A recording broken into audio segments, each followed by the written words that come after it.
So about 2 months ago, the Pinellas County Sheriff's Office began a pilot program with the Pinellas County Construction Licensing Board, under which the Sheriff's Office would begin the process of coordinating investigations into unlicensed contracting in Pinellas County.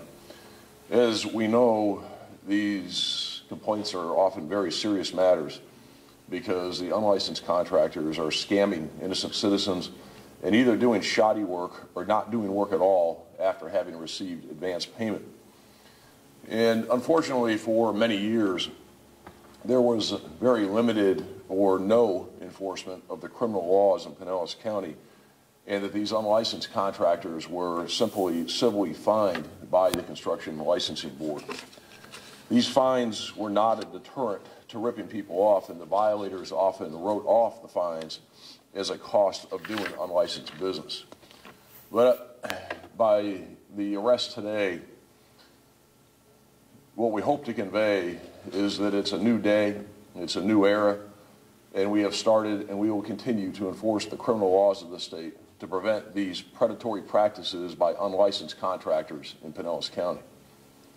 Since the Sheriff's Office took over the Licensing Board investigations in August, we have initiated over 220 investigations, and today we're announcing charges against 20 unlicensed individuals who face 58 different charges involving ripping people off, performing shoddy unlicensed work, and engaging in many cases what's a serious criminal activity. The charges include grand theft, unlicensed contracting, and workers' compensation fraud. In one case, an individual who's well known to the licensing board who really fit that definition of somebody who just engaged in the conduct and wrote it off as a cost of doing business, it's Richard Niger. And we have with us this morning, and you have an opportunity afterward to ask questions of the victim in that case if you want to. And this woman who's here with us is 90 years old, a widow, and she engaged Niger to conduct some painting, plaster work, and pool rescreening. And he, in essence, stole over $26,000 from her.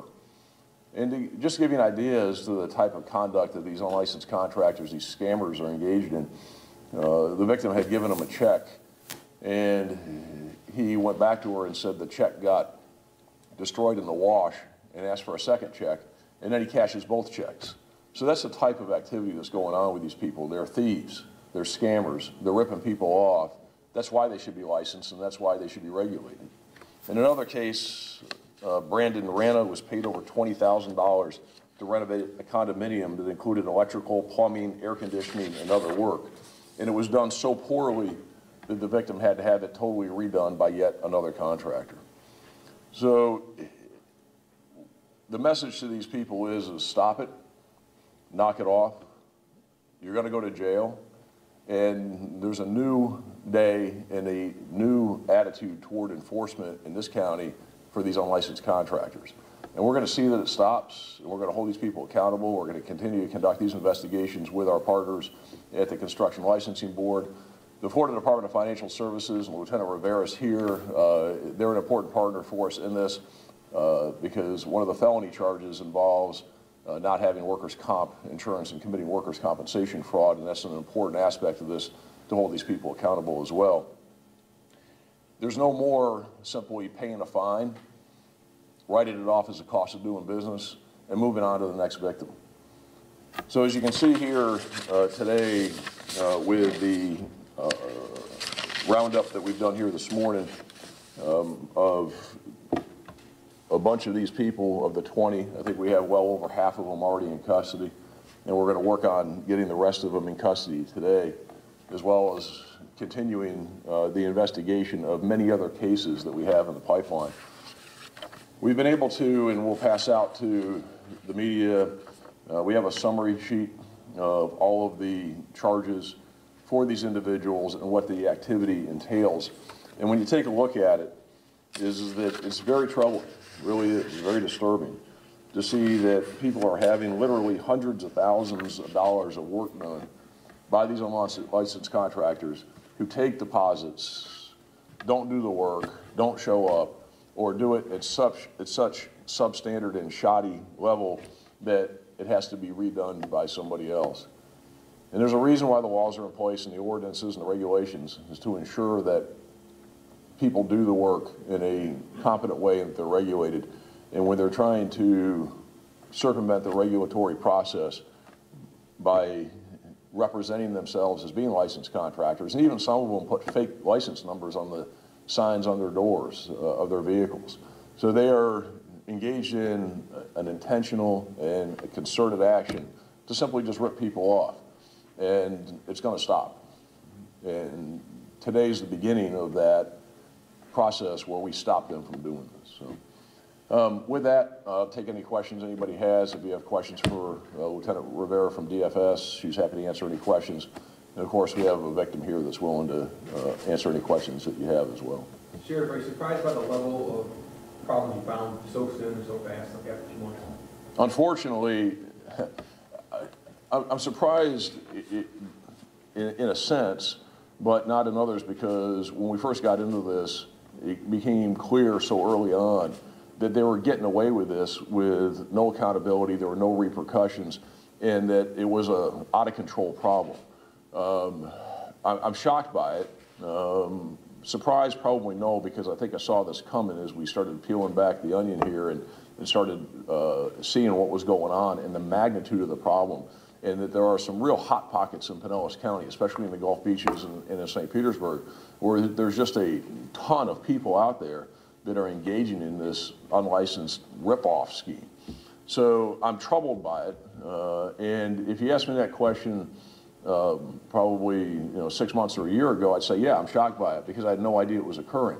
Because we had never been made aware of this by the Construction Licensing Board. They had never come to us and asked for help, asked for assistance. I assumed as an independent entity, the Construction Licensing Board was conducting these investigations and the people were being held accountable and responsible. But as it turns out, it wasn't being done, and the problem got so out of control. So I'm troubled by it. But we're going to get it fixed, and we're going to hold these people accountable, and the nonsense is going to stop. These guys look like some of them, pretty good at what they do in scamming these folks, preying on the good nature of somebody trusting them. Any advice for folks in Pinellas County from this point forward, what they can do to protect themselves before this happens? Well, there's a lot of signs out there that people need to look for, and certainly if a deal sounds too good to be true, it probably is. I also would caution people, and I understand the way construction works, and sometimes they need money for draws, et cetera, on the work, but you need to be careful about paying ahead of time. Make sure that the people are licensed, and you can call, you can check and verify. If you have any questions, call the Construction Licensing Board, verify that the person is a licensed contractor. Don't take things at face value, and do some due diligence, do some homework on who you're letting into your home or into your business, and letting them do work on your property. So don't just take it at face value, because unfortunately these predators are out there preying on people and have a devised scheme to rip them off. So people just need to be very careful about it. Everything is not as it appears to be on the surface, and even if they have a truck and it's got a sign on the side of it and it's got a license number, a lot of times, unfortunately, it's a fake name with a fake license number. And they're out there, so you need to do some due diligence, and you need to check and you need to verify before you engage somebody, especially bringing them into your home, and especially before you give them a considerable sum of money. Is there any way you can backtrack and go back to cases that are long past that weren't, investigated by the Construction Licensing Board, and now go back and investigate those cases and make more arrests? Well, we're looking at them. It's very hard to do because of really the lack of organized case management that didn't exist before. But a lot of the people that were doing it before are the same people that are doing it now. So we're announcing today arrests of 20 individuals. But remember, we have initiated well over 220 cases. So there's a lot that is ongoing. I'd say that this is the tip of the iceberg. We're only 2 months into this. So this is what we're able to do and able to announce today, 60 days in essence into it. And the first few weeks of it was more organizational and just getting our feet on the ground.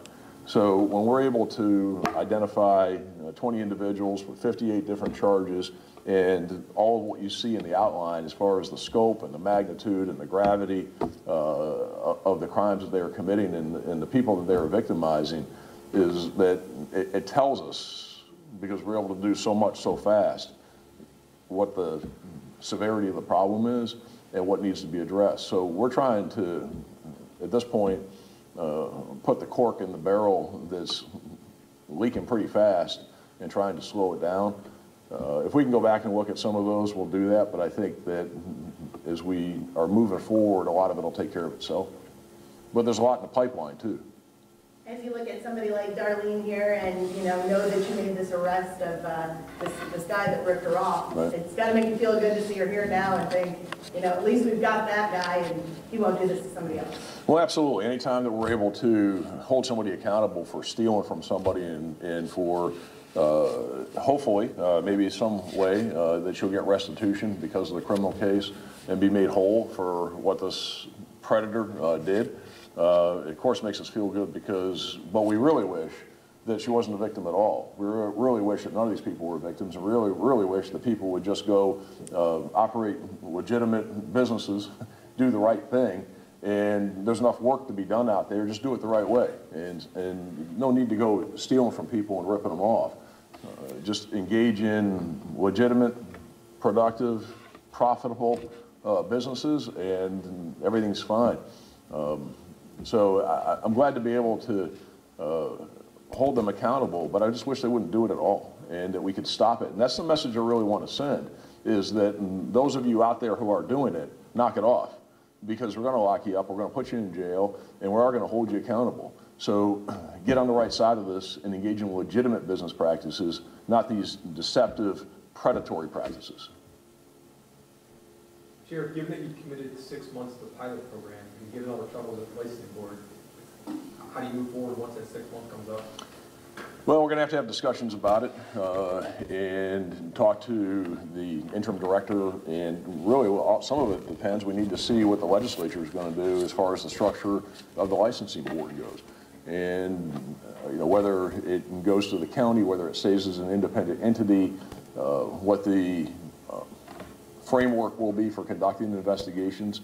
It's going to require some discussion and some evaluation, and what our role is or is not as it moves forward. I think we need to know a little bit more about what the governance structure of that licensing board will be and how we may fit into that.